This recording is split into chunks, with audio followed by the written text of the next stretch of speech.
Allocation of joint expenses तक हो जाएगा। ओके। और अब आगे इसी में नेक्स्ट रूल जो है या नेक्स्ट गोल्डन रूल जो है वो आगे पढ़ाने जा रहे हैं। वो क्या है, ध्यान रखिएगा।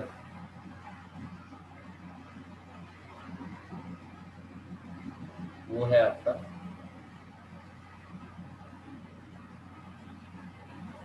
वैल्यूएशन ऑफ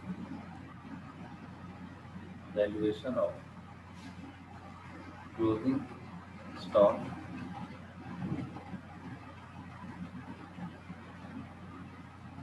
और फिनिश्ड गुड्स।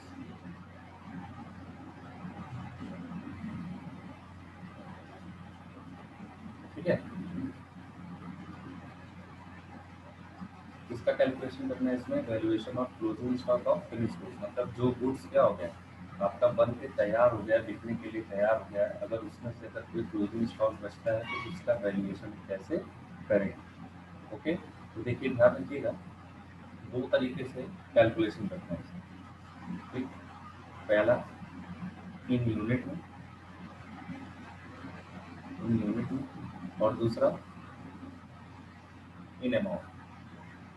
ओके, तो कितना यूनिट क्लोजिंग स्टॉक आपका बचा है और कितना अमाउंट पे क्लोजिंग स्टॉक का आपका वैल्यूएशन हुआ है। ओके, तो ध्यान रखिए। अब देखिए इसका फॉर्मूला क्या है, closing stock in units. Closing stock in units कैसे निकलता है, देखिए टोटल प्रोडक्शन, जितना प्रोडक्शन हुआ है, total production minus units sold.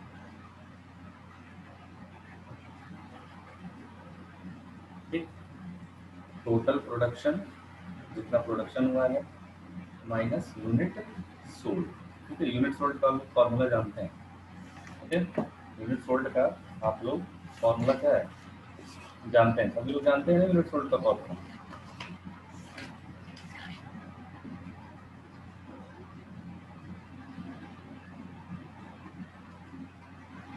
क्या होता है। ओपनिंग स्टॉक फॉर्मूला क्या होता है,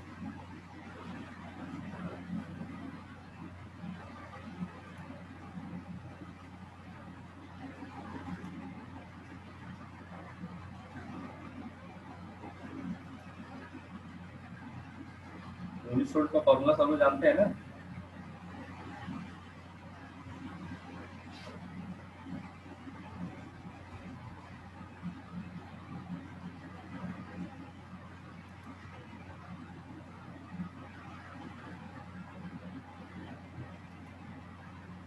तो भूल गए,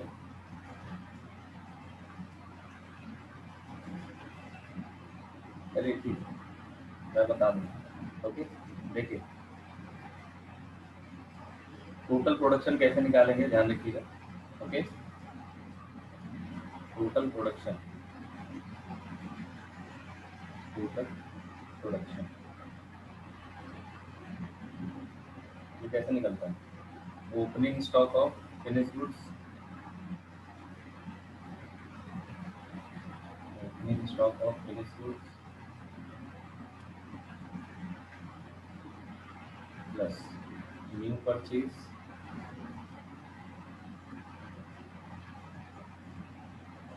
प्लस न्यू ऑर्डर। ये टोटल प्रोडक्शन है, जो ओपनिंग स्टॉक बचा होगा फिनिश गुड्स का पहले का वो, प्लस जो new purchase of finish goods वो खरीदेंगे वो, प्लस उसमें जो न्यू आउटपुट बना होगा उसको ऐड कर देंगे, तो आपका क्या निकल जाएगा, टोटल प्रोडक्शन निकल जाएगा, सॉरी। ठीक है, ओके, ये हो गया। फिर यूनिट सोल्ड कैसे निकलता है, यूनिट सोल्ड मैंने बताया था कैसे निकलता है, ये आपके रूल में unit sold opening stock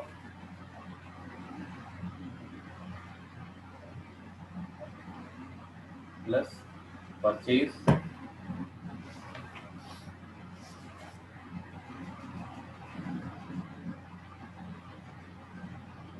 plus new output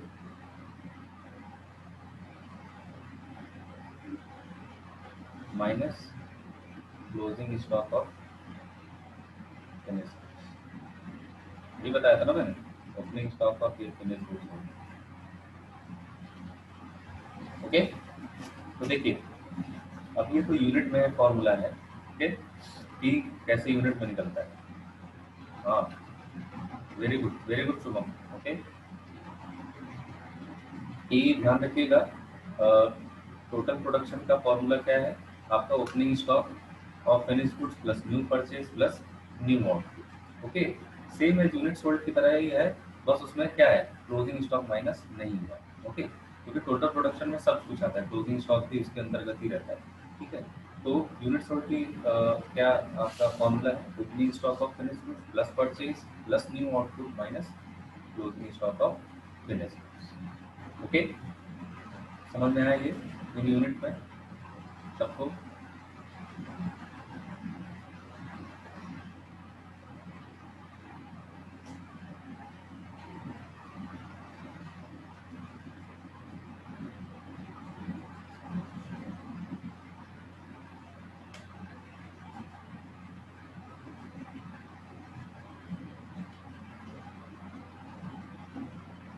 ये समझ में आया सबको?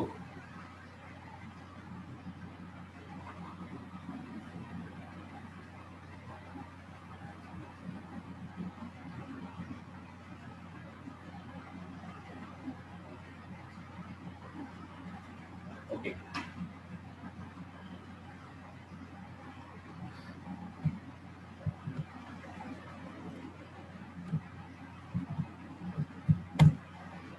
अब देखो दूसरा कि ये तो इन यूनिट्स में था, दूसरी चीज क्या है इसी में, closing stock in amount.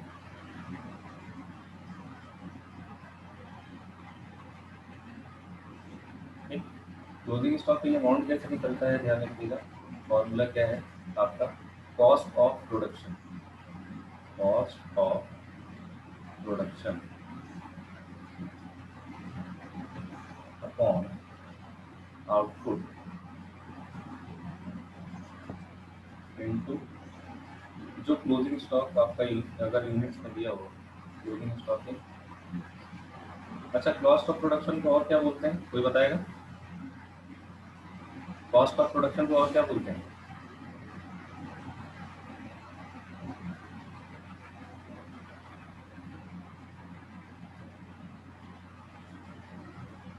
Cost of production को और क्या बोलते हैं?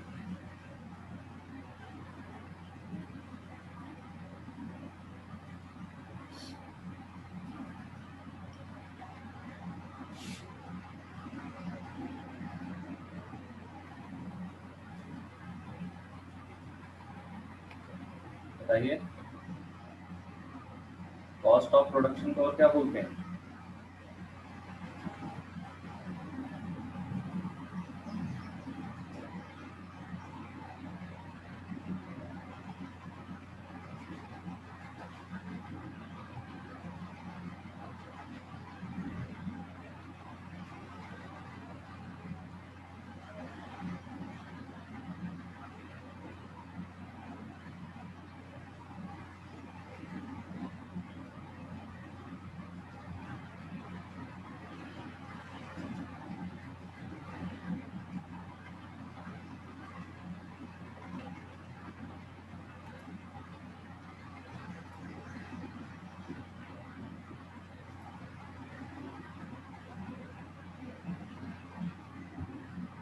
भूल गए क्या बोलते हैं? कॉस्ट ऑफ प्रोडक्शन को और क्या बोलते हैं? ऑफिस एक्सपेंस, अरे ऑफिस कॉस्ट, सॉरी, ये बोलते हैं। मैंने बताया था ना, कॉस्ट ऑफ प्रोडक्शन को और किस नाम से जानते हैं, आपके ऑफिस कॉस्ट के नाम से जानते हैं। हाँ, ओके, तो बता क्यों नहीं रहता आपको? तो ठीक है, कॉस्ट ऑफ प्रोडक्शन मतलब जो ऑफिस कॉस्ट आएगी उसको आउटपुट से डिवाइड करके into cost of closing stock in units में मल्टीप्लाई करने में, तो आपका क्या रहेगा, क्लोजिंग स्टॉक इन अमाउंट आ जाएगा। या इसका एक और फॉर्मूला है क्या, और क्या फॉर्मूला है, ध्यान रखिएगा, cost price, cost price into closing stock in units. ठीक है, cost price into closing stock in units. या तो ये फॉर्मूला अगर फॉर्मूला लगा लीजिएगा, cost of production of output into closing stock in units. या अगर क्वेश्चन में कॉस्ट प्राइस पहले से ही दिया हुआ है, क्लोजिंग स्टॉक दिया हुआ है, तो आपका क्लोजिंग अमाउंट निकल जाएगा आराम से। ठीक है, कॉस्ट प्राइस क्यों लिया गया, क्योंकि हम कॉस्ट अकाउंटिंग है, कॉस्ट शीट बना रहे हैं, स्टेटमेंट ऑफ कॉस्ट बना रहे हैं, इसलिए हमेशा क्या लेंगे, कॉस्ट प्राइस ही लेंगे क्लोजिंग स्टॉक का वैल्यूएशन करते समय। ठीक है, मार्केट प्राइस नहीं लेंगे। यहाँ तक सबको समझ में आ गया।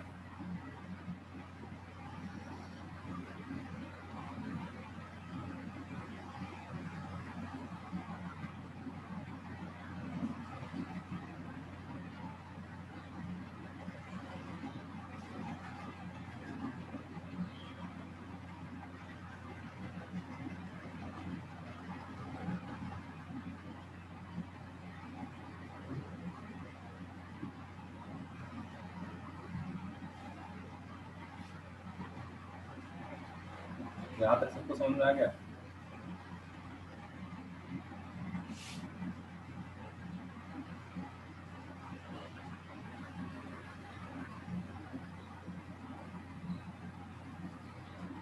ये अंजलि आपका एलोकेशन ऑफ जॉइंट एक्सपेंसेस के बाद का रूल है। ठीक है, इसके पहले हम एलोकेशन ऑफ जॉइंट एक्सपेंसेस का रूल बताए थे आपको, उसके बाद ये दूसरा नेक्स्ट रूल है। ओके,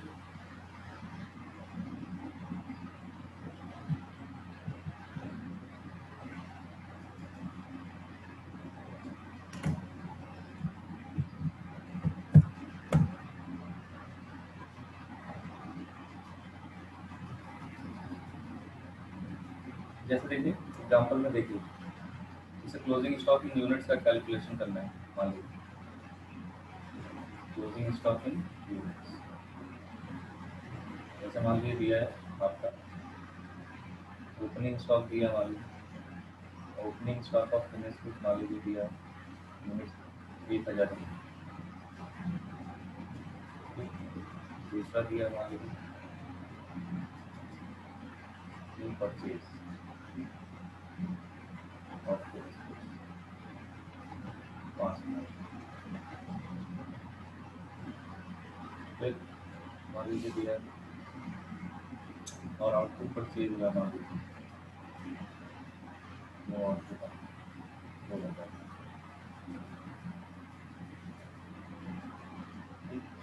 और यूनिट्स सोल्ड किया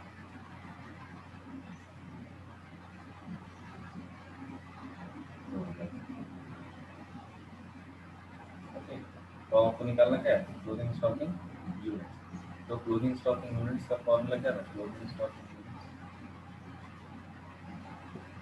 total production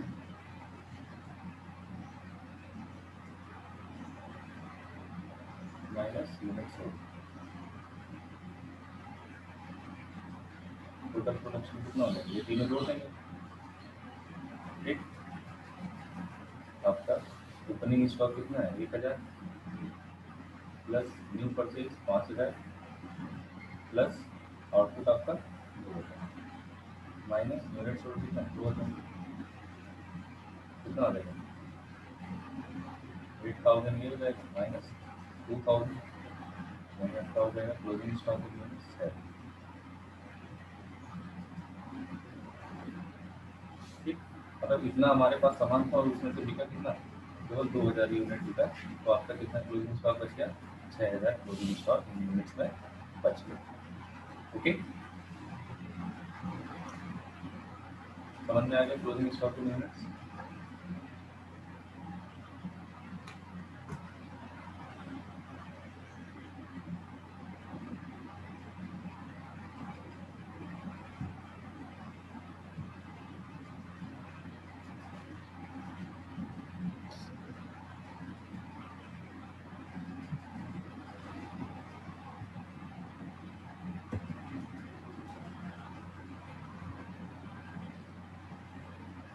okay, closing stock in units समझ में आ गया ना।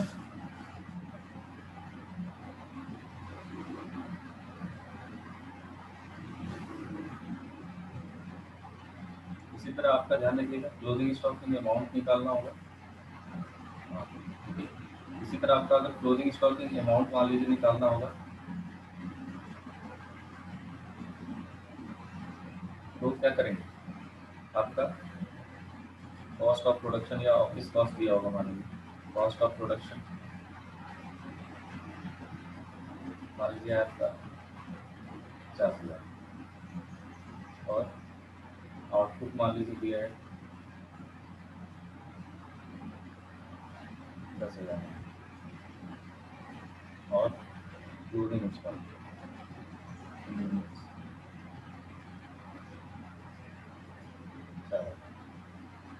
अब आपको क्या निकालना है, अब आपको निकालना है closing stock in amount, closing stock in amount. Formula क्या है, cost of production upon output into closing stock in units. Cost of production कितना है 50,000 और आउटपुट आपका 10,000 इनटू 4,000। ओके, इससे कैंसिल हो जाएगा,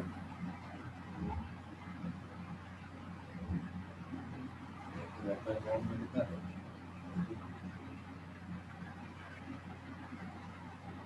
आपका क्लोजिंग स्टॉक में अमाउंट कितना है 20,000। ओके, तो ये आपका क्लोजिंग स्टॉक इन अमाउंट है। आपको ये पता चला कि क्यों क्लोजिंग स्टॉक इन अमाउंट आपका कॉस्ट ऑफ प्रोडक्शन पे ही निकलता है, ऐसा क्यों होता है। ठीक है, मैं इसका एक लॉजिक है, मैंने बताया था कि कॉस्ट ऑफ प्रोडक्शन के बाद क्या निकलता है, उसमें से opening stock of finish good जोड़ते हैं और closing stock of finish goods minus करते हैं, क्या निकालने के, कॉस्ट ऑफ गुड्स सोल्ड निकालने के लिए। इसीलिए क्लोजिंग स्टॉक की अमाउंट या क्लोजिंग स्टॉक की यूनिट्स कहाँ पे निकलता है, अरे क्लोजिंग स्टॉक की अमाउंट कहाँ पे निकलता है, कॉस्ट ऑफ प्रोडक्शन निकालने के बाद अगर बच गया है तो ये क्या हो जाता है, माइनस हो जाता है, इसमें से कॉस्ट ऑफ प्रोडक्शन में से माइनस हो जाता है, तो आपका क्या निकल जाता है, cost of goods sold calculate हो जाता है। इसीलिए क्लोजिंग स्टॉक का जो वैल्यूएशन है वो हम कहाँ करते हैं, कॉस्ट ऑफ प्रोडक्शन निकालने के बाद करते हैं। ठीक है, आपको स्टेटमेंट ऑफ कॉस्ट में मैंने बताया था। ओके, यहाँ तक सबको क्लियर है।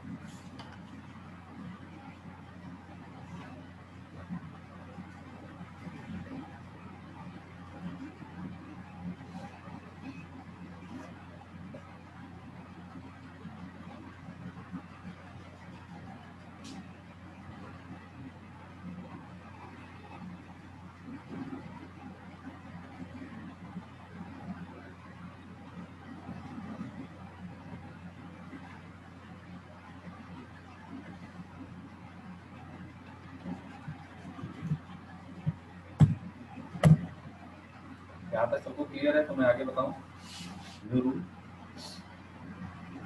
अब आपको अच्छे से समझ में आ गया होगा। Okay, with example. ओके, अब नेक्स्ट रूल देखिए,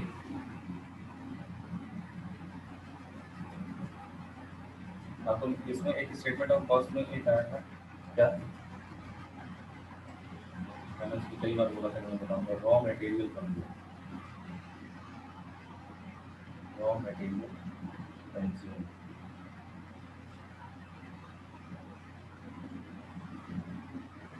इसका कैलकुलेशन कैसे करते हैं, या इसका और क्या बोलते हैं, डायरेक्ट मटेरियल।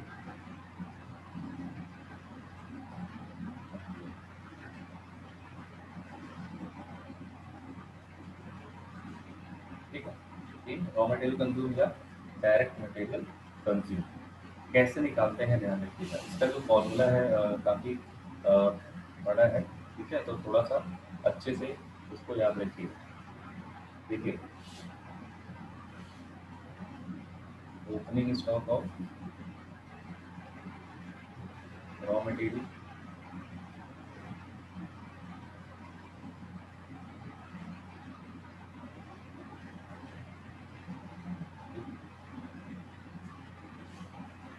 प्लस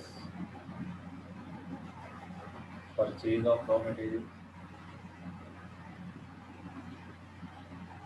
का जो फॉर्मूला हम बता रहे हैं, इससे बड़ा फॉर्मूला कभी इसका होगा ही नहीं। ठीक है, इसमें सब कुछ नया नहीं होगा। Opening stock of raw material purchase of raw material, okay, जो डायरेक्ट एक्सपेंसेस होते हैं, ठीक है, प्लस डायरेक्ट एक्सपेंसेस में लिखा है, ठीक है, प्लस डायरेक्ट एक्सपेंसेस। जैसे इसमें क्या आ जाएगा, ऑक्ट्रा आ जाएगा, मैंने बताया कुछ हिंदी, ओके, इम्पोर्ट ड्यूटी आ जाएगा, और क्या जाएगा, कैरेज रिवॉर्ड आ जाएगा,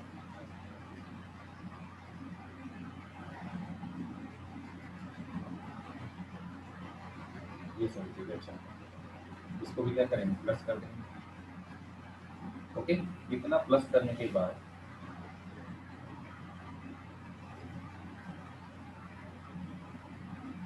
इसमें से माइनस करेंगे, यानी क्या क्या माइनस करेंगे, देखिए, minus closing stock of raw material, closing stock of raw material,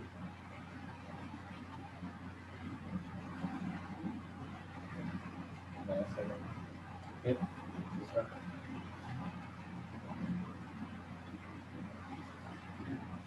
cost of material cell,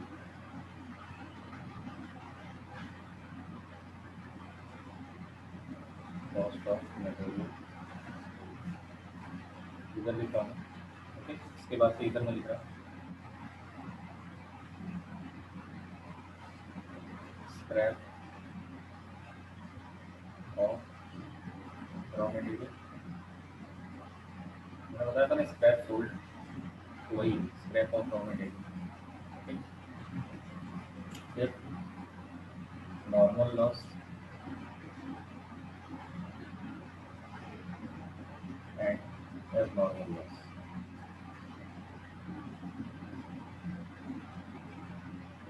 of raw material. फिर नेक्स्ट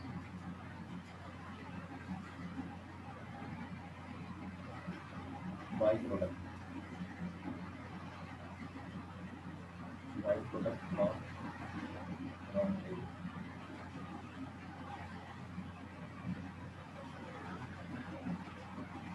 और लास्ट में होगा material return,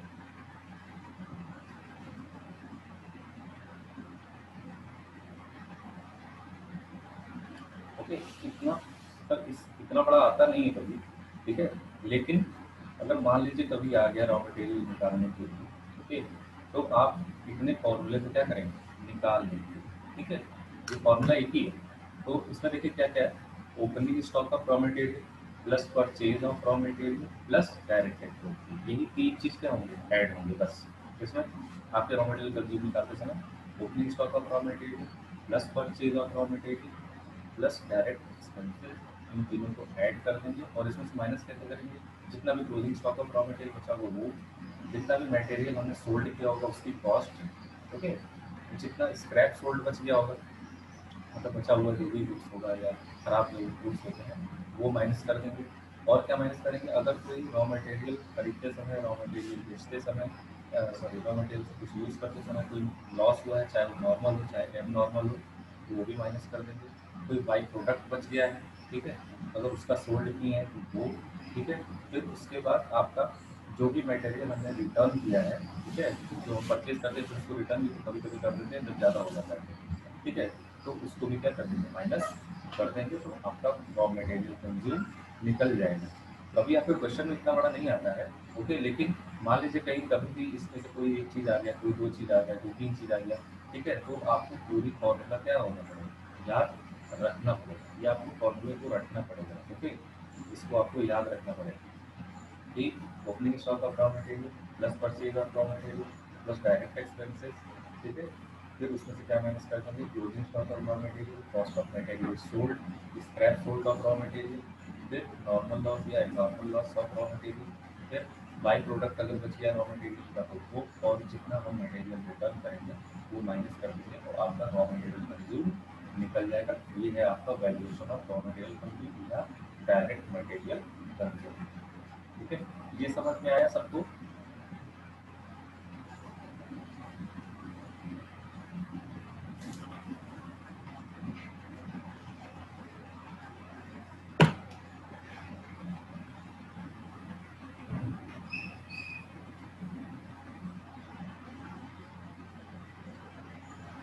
raw material consume समझ में आया?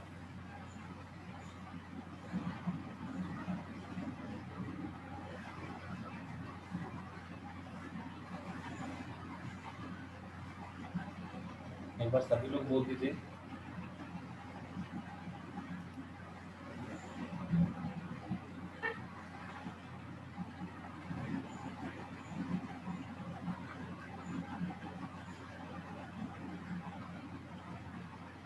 ओके,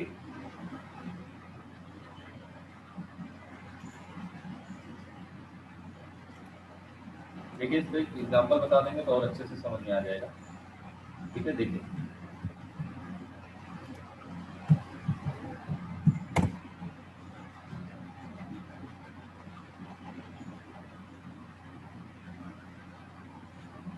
देखिए, जैसे मान लीजिए एग्जाम्पल दे रहे हैं, जैसे मान लीजिए क्वेश्चन में दिया है ओपनिंग स्टॉक का रॉ मटेरियल, मैं शॉर्ट में लिख रहा हूँ। ओके, ओपनिंग स्टॉक का रॉ मटेरियल मान लीजिए दिया है 10,000। दूसरा मान लीजिए closing stock of raw material दिया है 2,000।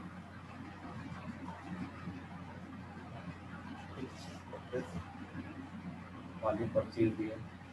देखिए रॉ मटेरियल लिखा होना चाहिए क्वेश्चन में, समझ में आ रहा है? अगर रॉ मटेरियल नहीं लिखा है तो मानेंगे कि वो फिनिश गुड्स की सभी आइटम। मैंने बताया था ना कि जब तक opening stock of raw material पूरा नहीं लिखा है तब तक आप मानेंगे कि वो फिनिश गुड्स की आइटम है।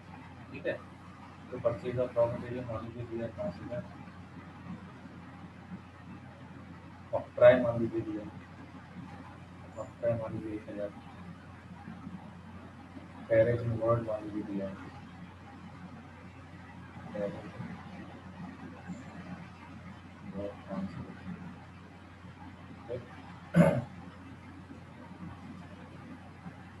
मान लीजिए स्क्रैप सोल्ड दिया है, स्क्रैप सोल्ड, स्क्रैप सोल्ड और रॉ मटेरियल मान लीजिए 1500।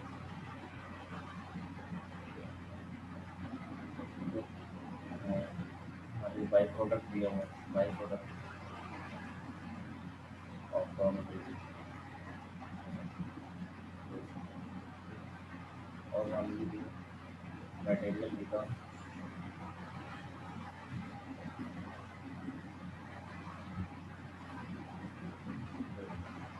एक मान लीजिए इतना दिया है और आपको निकालने के लिए बोल दिया है कि रॉ मटेरियल कंज्यूम निकाल। ठीक, तो आप कैसे निकालेंगे? देखिए raw material consume,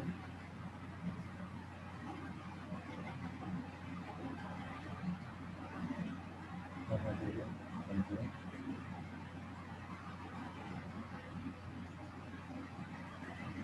opening stock of raw material कितना दिया है? 10,000। ठीक, परचेज कितना दिया है आपका? 5,000। ठीक, फिर आपका डायरेक्ट एक्सपेंसेस है, जैसे आप प्राइस उसमें जा रहे हैं, फिर कैरेज वर्ड है,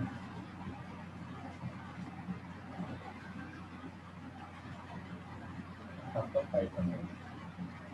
और कुछ तो ऐड होगा नहीं। Okay, opening stock of add हो गया, परचेज ऐड हो गया, ऑक्ट्राई ऐड हो गया और कैरेज नोट हो गया और सभी माइनस की आइटम।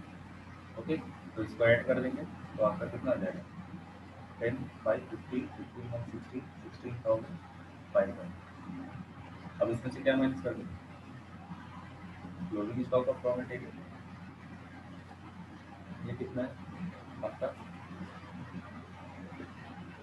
2,000 है, इसको ब्रैकेट में लिखेंगे, ध्यान दीजिए फिर माइनस का आइटम है सब कुछ ब्रैकेट में। फिर आपका स्क्रैप सोल्ड, स्क्रैप सोल्ड कितना है? 15 है। फिर बाई प्रोडक्ट है, बाई प्रोडक्ट कितना है? 200। फिर मटेरियल मिला,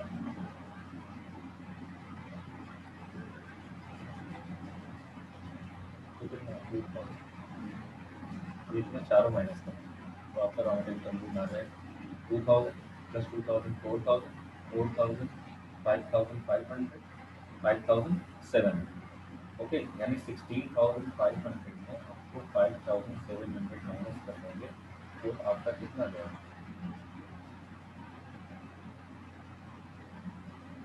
आपका आ जाएगा 10,000।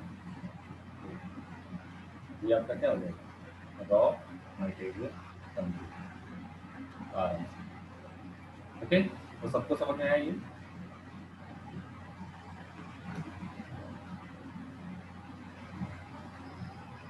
ठीक है, यही आपका था valuation of raw material consume.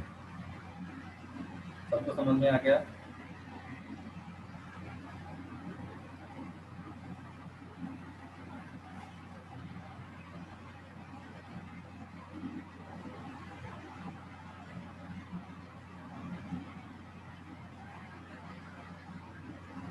Okay,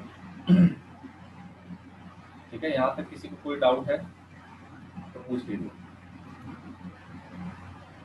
यहाँ तक किसी को एनी डाउट तो वो पूछ सकता है। कोई डाउट नहीं है? चलिए, शुभम, रिचांसी, नवीन, एनी डाउट?